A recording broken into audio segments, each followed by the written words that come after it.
Today, let me tell you about my new favorite and most unnecessary hobby in the history of unnecessary hobbies. A couple years ago, I started to get more serious about game development and programming, so I thought I would get a nicer tool to work with, something fancier than the $7 piece of crap that I have been using for the past several years.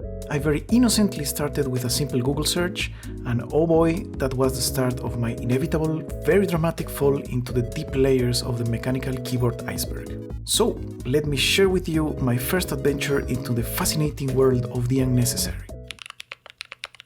I started the process by choosing my switches, which are the components that are below the keycaps and detect the key presses that you make. They probably come in more than 1 billion different versions, but they can very broadly be grouped in 3 categories.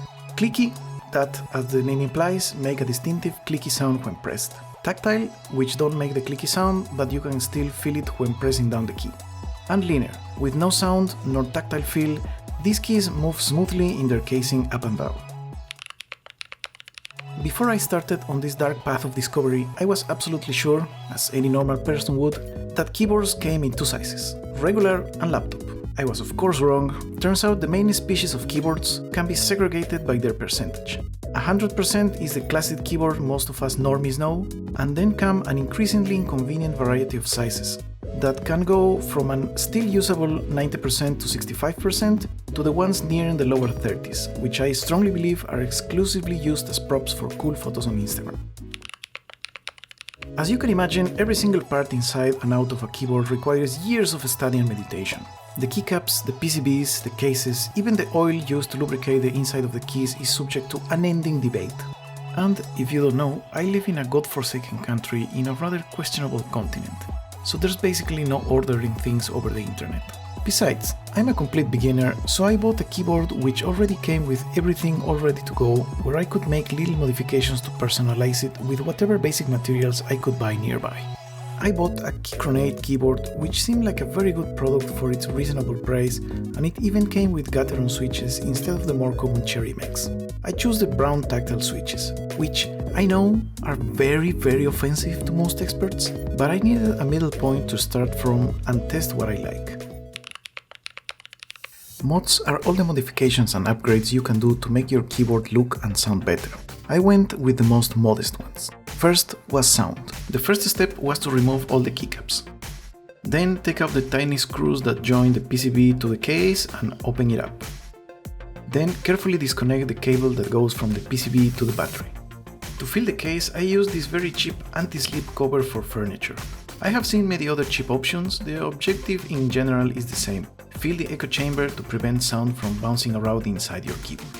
I cut several pieces to fill the spaces between the case and the PCB. I also had these very thin pieces of foam from a previous project, and they were also very useful to fill a couple of small spaces left from the anti-slip material. And with that, I could close the case. Put the screws back in and test if everything was working okay.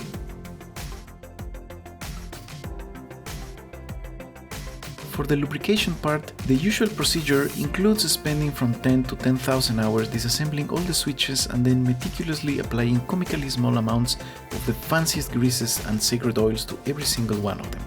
I was obviously not going to risk desoldering my keyboard with my basically non-existent electrical engineering skills. Thankfully, I'm still ignorant enough to consider this process a bit unnecessary considering the alternatives. So I used a syringe to apply lubricant to each key, and instead of the most recommended Krytox varieties, I found a very convenient lubricant oil for sewing machines and typewriters. And since a keyboard is technically a typewriter, this is 100% legit.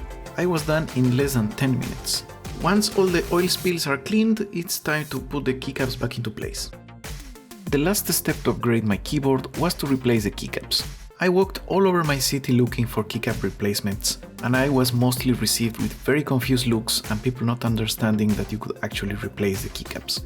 Luckily, I actually managed to find some stores with actual keycap sets. They all had the exact same set, which were the Razer PTB keycaps. Luckily, they seemed quite good on the reviews I saw, and I really liked the Keychron 10 look, which was not available when I ordered my keyboard, so I bought the set of white keycaps. I replaced all the letters and the arrow keys because I thought that looks nice. Up until now, even if I was pretty happy with my new keyboard, I was still missing one of the most fun parts of this whole thing, and that is making custom keycaps and wrist rests. This is one of the very first things that caught my attention while scrolling through endless Instagram and Pinterest boards. Also, this is the only part for which I actually more or less have the necessary knowledge and tools. So I decided to do an ELDRITCH Lovecraftian theme for my custom keycap and wrist rest. The first step, as always, is to make a drawing to test the design. Once the final design is ready, it's a matter of printing it out and using transfer paper to copy it onto the wood. Then comes a pyrograph, which is one of my favorite tools to draw on wood, and I think it fits nicely with the theme. After all the line art is ready, it's time to add a little bit of shading with one of my favorite paints. So I grabbed the cheapest, most horrid coffee imitation and made some paint by adding a lot of coffee to a little bit of water. As a final touch, I added a little bit of highlights using a white colored pencil. When I was done with all the art, I really thought I might just use a couple of layers of varnish to protect the whole thing, but then I thought, this thing is going to be in contact with my hands all day long, every single day forever, so it definitely needs a more durable treatment. Which is why I chose to add a couple of layers of resin on top, so I'm absolutely sure this is going to last a very long time.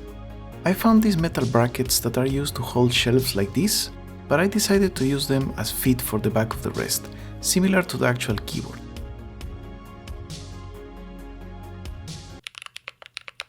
A very long time ago, I found this image of a tiny Cthulhu idol which I always loved. And it's very appropriate for this occasion since it's also very keycap-like. So I started sketching a keycap with a similar overall shape, but with the design I already did for the wrist rest. Once I was happy with the design, I started making a Sculpey version based on the measurements of one of the original Keychron keycaps.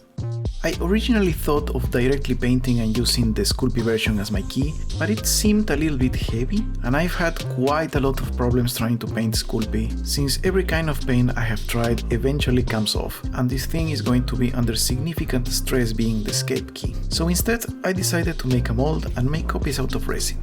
The first step is to cover the piece with silicone. Starting with a brush, since there are small details that might catch bubbles if you just pour the silicone on top. Once that's done, we can continue with the routine and finish pouring the silicone to make the first half of the mold. To make the bottom part of the keycap, I used one of the original keycaps and placed it on the hole left by the Sculpey so that would create the stem. Once that was in place, I started pouring the second part of the mold, being careful to, once again, fill the small details first. Then I added a couple of toothpicks for the resin overflow and then poured the rest of the silicone. Some hours later, the mold is ready. There are many possible mold releases to use with resin, but I like to use baby powder. It's cheap and it leaves a really fantastic surface for the paint to grab onto. And then finally comes the resin, which in this case is 2-part epoxy that after mixing for a couple of minutes goes straight into the mold. Here again, I fill the stem part of the mold first because that catches bubbles very easily since it's a hole that goes upside down. Then the mold gets closed and you can see a bit of extra resin coming out of the holes left by the toothpicks. The next day, the resin copy is ready and now just needs a little bit of clipping to remove the spills around the base. After that, it's time for painting. I started with a coat of primer. I wanted this idol to look like some forgotten and rusted treasure brought back from the sea, like rusted coins. So I started a couple of layers of metallic copper paint. Then I used what, according to Wikipedia, translates to glisomite. It says it's some kind of asphalt, but here is the exact bottle I use in case you want to use it too. This thing is like tar. It's sticky and kind of hard to remove, which is very useful when you want to age something from 0 to 100 years in a couple of minutes. First, I cover it completely, and then I use some mineral spirits to more or less remove it. This thing is not easy to remove, so it's the best, most realistic replica of grime and dirt, because that's exactly what it is. The last part is my favorite, which is adding the blue and green rust effect. This is the easiest part, just a matter of making a nice mix of paints to more or less match the reference photos. And then add a bit of water so it's easy to apply.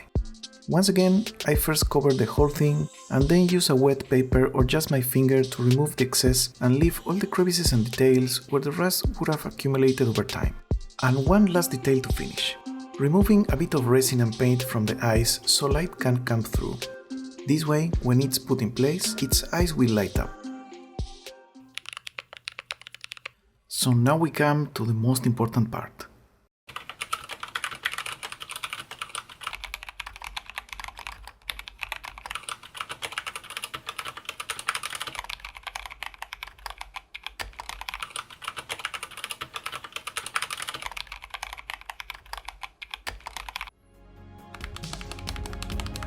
And that's it! Finally done! This project took quite more than a year to finish. Between the obvious difficulties of importing any kind of technology to this godforsaken continent and my terrible laziness, I'm just happy this is finally 100% ready. Now I can finally focus on my debilitating fear of the unknown, the contemplation of the ultimate insignificance of human existence in the face of a dark, cold, and caring, incomprehensible universe. You know, your average millennial activities.